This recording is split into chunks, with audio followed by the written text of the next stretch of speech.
तरह फूल से होती है चमन की ज़ीनत, जिस तरह फूल से होती है चमन की ज़ीनत। बिस्मिल्लाहिर्रहमानिर्रहीम। बच्चों, आप सब कैसे हैं? उम्मीद है कि आप सब लोग खैरियत से होंगे। आप सब लोग जो है ना वो ठीक होंगे। कोरोना की वबा की वजह से हमारे इंस्टीट्यूट ने ऑनलाइन क्लासेस का आगाज़ किया है। तो मैं आप लोगों को यहाँ पर साइंस पढ़ाऊँगा। टुडे आज का जो हमारा टॉपिक है वो डाइजेशन के ऊपर है। हम 7th क्लास का जो डाइजेशन का चैप्टर है वो स्टार्ट करेंगे। फ़र्स्ट ऑफ़ ऑल हम ये समझने की कोशिश करेंगे कि व्हाट इज़ डाइजेशन, डाइजेशन क्या है, डाइजेशन को हम कौन से स्टेप्स में यानी कौन से फर्दर स्टेजेस में हम इसको डिवाइड कर सकते हैं। तो फर्स्ट ऑफ़ ऑल बेटा आप लोगों को ये आना चाहिए कि ये पता होना चाहिए कि डाइजेशन वो प्रोसेस है, ये वो अमल है जिसमें हम कम्प्लेक्स मॉलिक्यूल्स को, कम्प्लेक्स ऑर्गेनिक मॉलिक्यूल्स को ब्रेक डाउन करते हैं, उसकी तोड़ फोड़ करते हैं इनटू सिंपल मॉलिक्यूल्स, सादा मॉलिक्यूल्स में। तो गोया डाइजेशन एक पेचीदा अमल है जिसमें हम पेचीदा मॉलिक्यूल्स की ब्रेकडाउन यानी तोड़ फोड़ करते हैं इनटू सिंपल मॉलिक्यूल्स, सादा मॉलिक्यूल्स में। एंड ये सादा मॉलिक्यूल्स जब आ जाते हैं एज अ रिज़ल्ट इससे हमें क्या मिलता है? वी गेट एनर्जी, हमें इससे तवानाई मिलती है। तो ये डाइजेशन का प्रोसेस है। और डाइजेशन का प्रोसेस दो तरह का होता है हमारे साथ। एक एक्स्ट्रा सेलुलर डाइजेशन होता है, एक इंट्रा सेलुलर डाइजेशन होता है। लेकिन ये बातें जो है ये आप लोग हायर क्लासेस में पढ़ेंगे। लेकिन यहाँ पर आपको ये आना चाहिए कि व्हाट इज़ डाइजेशन का तारुफ क्या है, डाइजेशन किसे कहते हैं। तो मैंने आप लोगों को सादा अल्फाज में कहा कि ये वो अमल है जिसमें हम पेचीदा मॉलिक्यूल्स की तोड़ फोड़ करते हैं सादा मॉलिक्यूल्स में, और इन्हीं सादा मॉलिक्यूल से फिर हमें तवानाई मिलती है। एक एग्जांपल से जो रोज़मर्रा का एग्जांपल होता है, हम खुराक खाते हैं, ठीक है, हम खाना खा लेते हैं। तो खाना सपोज़ रोटी है, तो रोटी में जो मॉलिक्यूल प्रेजेंट है वो क्या है? वो हमारे साथ कम्प्लेक्स मॉलिक्यूल है। तो फर्स्ट ऑफ़ ऑल हम उसकी डाइजेशन करते हैं ये था कि ये जो रोटी हम खाते हैं उसकी डाइजेशन होती है।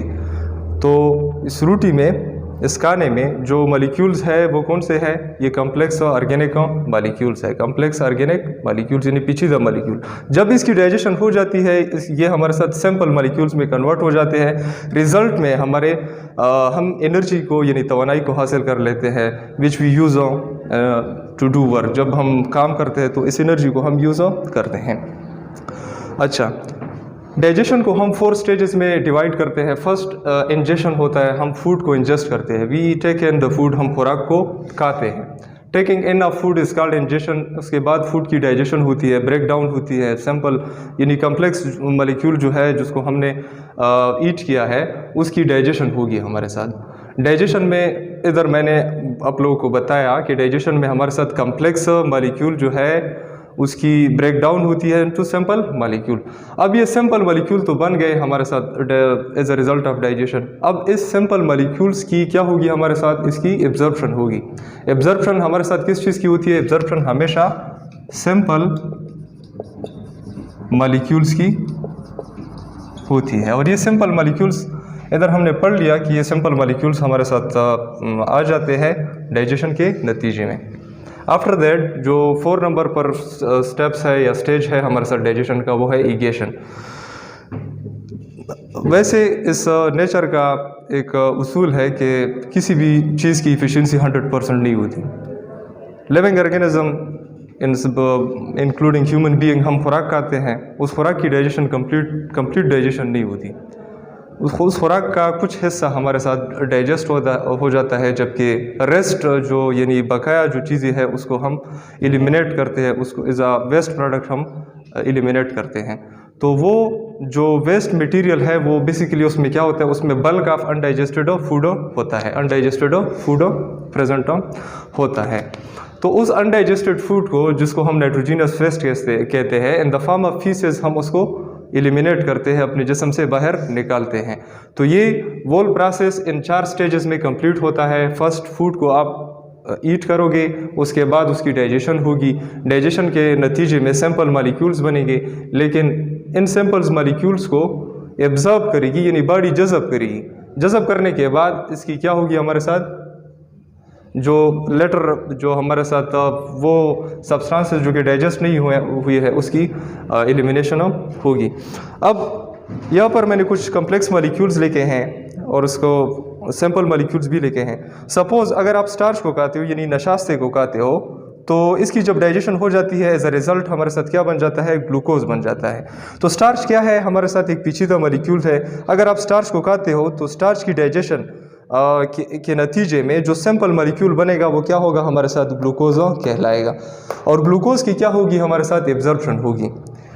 लिपिड, अगर आप चर्बी को खाते हो जो कि हमारे साथ एक पेचीदा मॉलिक्यूल है, कम्प्लेक्स मॉलिक्यूल है, उसकी जब डाइजेशन हो जाएगी रिजल्ट में हमारे साथ दो सिंपल मॉलिक्यूल्स बनेंगे, जिस तरह हमारे साथ है ग्लाइसेरोल and fatty acid and ग्लाइसेरोल।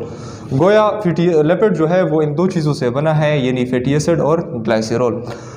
Protein, अगर आप प्रोटीन को खा लेते हो तो नतीजे में रिजल्ट के डाइजेशन के नतीजे में जो चीज़ जो सिंपल मॉलिक्यूल बनेगा वो हमारे साथ अमीनो एसिड कहलाएगा।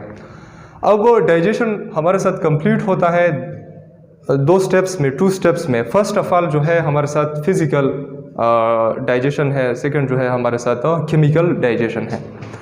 Physical digestion starts in mouth with the help of teeth. ये डाइजेशन हमारे साथ होता है, ये माउथ में स्टार्ट हो जाता है। फर्स्ट ऑफ ऑल जब आप चीज़ को खा लेते हो, खुराक को खा लेते हो, तो उस खुराक की फर्स्ट ऑफ ऑल आपने क्या करनी है, फिजिकल डाइजेशन करनी है।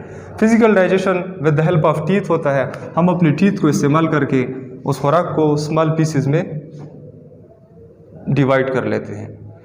तो इधर तो मैंने कहा कि कम्प्लेक्स को सिंपल में कन्वर्ट करना डाइजेशन कहलाता है। तो इस तरह फिजिकल डाइजेशन में भी हमारे साथ टीथ यूज़ होते हैं, and this teeth are used for the digestion, but that digestion is what, that one is a physical digestion. ये हमारे साथ फिजिकल डाइजेशन है। अब इस अमल का दूसरा नाम क्या है, हमारे साथ मिस्टिकेशन है। मिस्टिकेशन वो प्रोसेस है जिसमें हम टीथ को इस्तेमाल करके फूड को स्मॉल पीसेस में तकसीम करते हैं। उसके बाद वो फिज़िकल डाइजेशन के बाद वो खुराक आ जाता है हमारे साथ केमिकल डाइजेशन। यहाँ पर केमिकल डाइजेशन हमारे साथ स्टार्ट होगा। मैंने इधर लिखा है कि it also start in the mouth. ये केमिकल डाइजेशन भी हमारे साथ माउथ में स्टार्ट होती है, but this digestion is done with the help of chemical enzyme.